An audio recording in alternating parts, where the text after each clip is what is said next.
Çətin görünən bu sualı 8-ci sinif riyaziyyatı ilə həll edək. Tərəfləri adlandıraq. A, B, C, D. A ilə C-yi birləşdirək. Sonra burada belə bir düzbucaqlı üçbucaq yaradaq. Hansı ki, bu qıra düz xəttlər bir-birinə perpendikulyar olsun.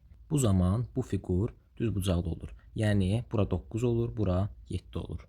Bu düzbucaqlı üçbucaqda Pifaqor teoremini tətbiq eləsək, AC-nin kvadratı bərabərdir 7-nin kvadratı üstə gəl, digər tərəfin uzunluğu 24-dür, 24-ün kvadratı.